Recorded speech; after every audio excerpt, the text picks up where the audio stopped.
ಜೀವಿಗೆ ಕಾಲ ಕಳೆದಂತೆ ಸ್ವರ್ಗವೂ ನಶಿಸಿ ಹೋಗುತ್ತದೆ. ಒಂದಲ್ಲ ಒಂದು ದಿನ ಇಂದ್ರನೂ ನಶಿಸಿ ಹೋಗುತ್ತಾನೆ. ಆದ್ದರಿಂದ ಕಾಲದ ಗತಿಯನ್ನು ಗಮನಿಸದೆ ಪರಮಾತ್ಮನಲ್ಲಿಯೇ ನಿಶ್ಚಲವಾಗಿರಬೇಕು ಎಂದು ಅರಿತೆವು. ನನಗೆ ದಾರಿ ತೋರಿದ ಮುಂದಿನ ಗುರು ಸಮಸ್ತ ಜಗತ್ತನ್ನೇ ಬೆಳಗುವ ಸೂರ್ಯ. ಓಂ ವಿಷ್ಣಾಯ ನಮಃ, ಗವಯೇ ನಮಃ, ಸೂರ್ಯಾಯ ನಮಃ, ಭಾನವೇ ನಮಃ, ಭಗಾಯ ನಮಃ, ಪುಷ್ಣೇ ನಮಃ, ಓಂ ಹಿರಣ್ಯಗರ್ಭಾಯ ನಮಃ.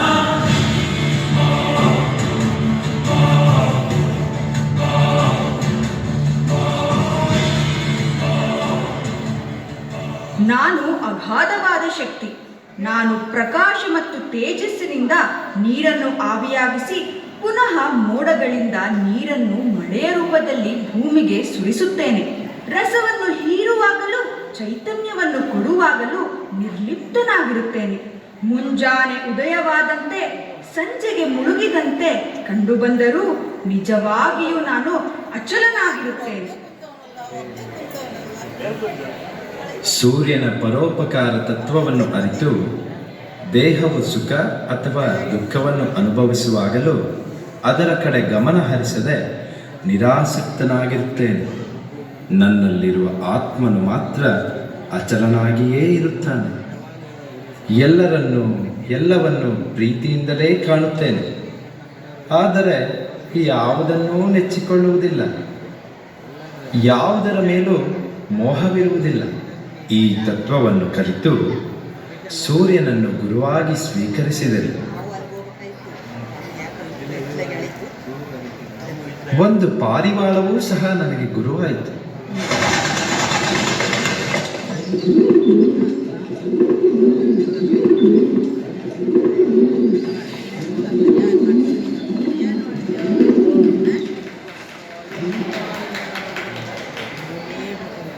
ನಾನು ನಿನ್ನನ್ನು ತುಂಬ ಪ್ರೀತಿಸುತ್ತೇನೆ. ಹೌದು, ನಾನು ನಿನ್ನನ್ನು ತುಂಬ ಪ್ರೀತಿಸುತ್ತೇನೆ. ನಮ್ಮಿಬ್ಬರ ನಮ್ಮ ಮರಿಗಳಿಗೆ ಊಟ ತಿನ್ನಿಸಬೇಕು. ಅದಕ್ಕಾಗಿ ದೂರದ ಕಾಡಿನಲ್ಲಿ ಊಟವನ್ನು ಹುಡುಕಿ ತರಬೇಕು. ಬನ್ನಿ, ನಾವಿಬ್ಬರು ಹೋಗಿ ಇವುಗಳಿಗೆ ಆಹಾರವನ್ನು ತರೋಣ.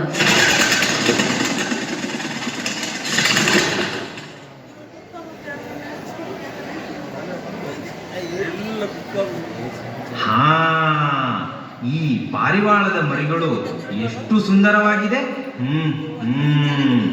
ಇವುಗಳಿಗೆ ಕಾಳನ್ನು ಹಾಕಿ ಬಲೆಯನ್ನು ಬೀಸುತ್ತೇನೆ. ಇವತ್ತು ಈ ಪಾರಿವಾಳಗಳೇ ನನ್ನ ಬೇಟೆ.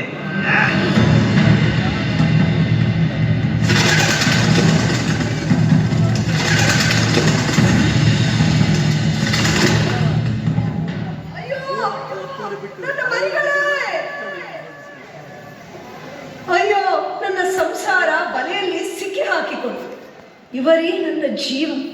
ಇವರಿಲ್ಲದೆ ನಾ ಹೇಗೆ ಬದುಕಿರು? ಇವರಿಲ್ಲದ ನನ್ನ ಜೀವನ ನಶ್ವರ. ನಾನು ಕೂಡ ಇವರ ಜೊತೆಯಲ್ಲಿ ಬಿದ್ದು ಸತ್ತು ಹೋಗಿಬಿಡುತ್ತೇನೆ.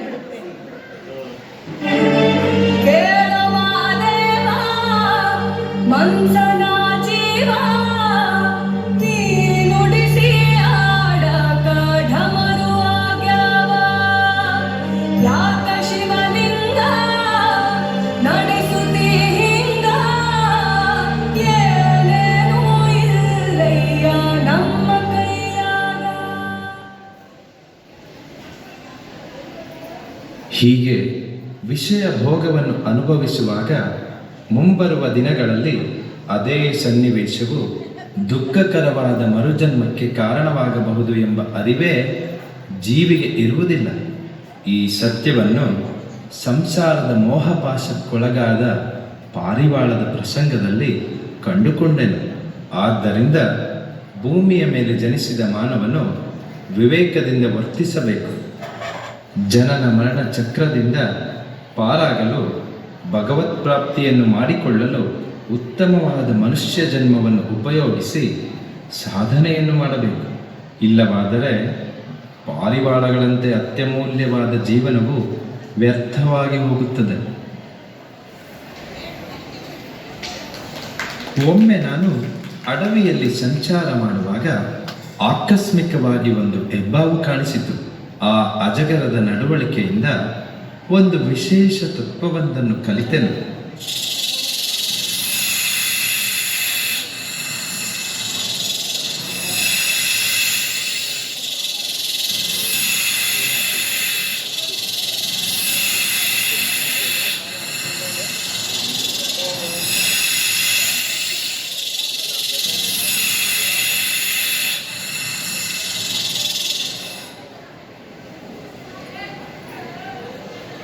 ನಾನು ಒಂದೇ ಕಡೆ ಬಿದ್ದಿರುತ್ತೇನೆ.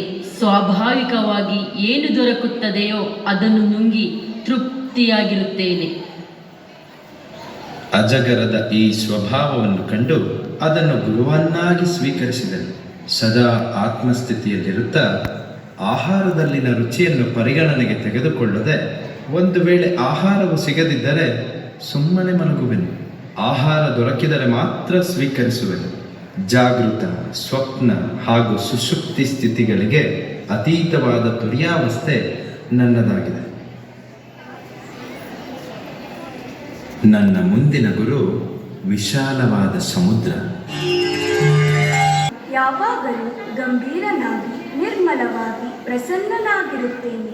ಕಲುಷಿತವಾದ ನದಿಗಳ ನೀರು ಬಂದು ನನ್ನನ್ನು ಸೇರಿ ತನ್ನ ಅಶುದ್ಧತೆಯನ್ನೇ ಕಳೆದುಕೊಳ್ಳುತ್ತದೆ. ನದಿಯು ಸಮುದ್ರಕ್ಕೆ ಸೇರುವ ಜಾಗದಲ್ಲಿ ಮುತ್ತು ರತ್ನಗಳು ಉತ್ಪತ್ತಿಯಾಗುತ್ತವೆ. ಮಳೆಗಾಲದಲ್ಲಿ ಹೆಚ್ಚು ನೀರು ಸಮುದ್ರವನ್ನು ಸೇರುತ್ತದೆ ಹಾಗೂ ಬೇಸಿಗೆಯಲ್ಲಿ ನದಿಗಳು ಬತ್ತಿ ಹೋಗುತ್ತವೆ.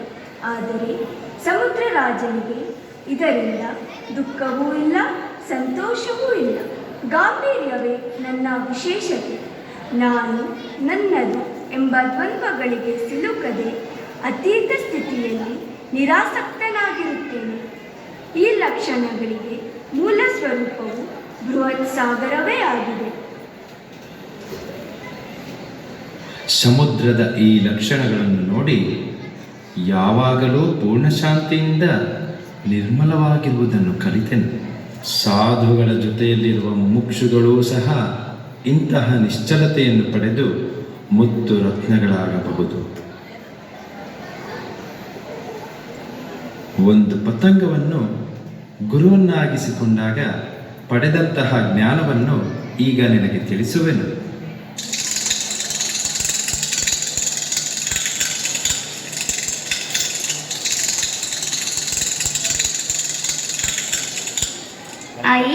ಈ ದೀಪದ ಬೆಳಕು ಎಷ್ಟು ಸುಂದರವಾಗಿದೆ.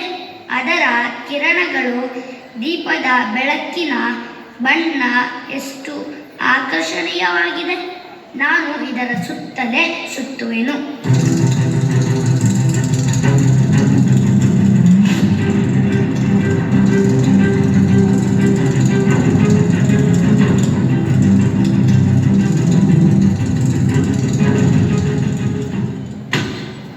ಅಯ್ಯೋ, ಈ ಆಕರ್ಷಣೆಗೆ ಒಳಗಾಗಿ ನನ್ನ ಸುಂದರವಾದ ರೆಕ್ಕೆಗಳನ್ನೇ ಕಳೆದುಕೊಂಡೆ.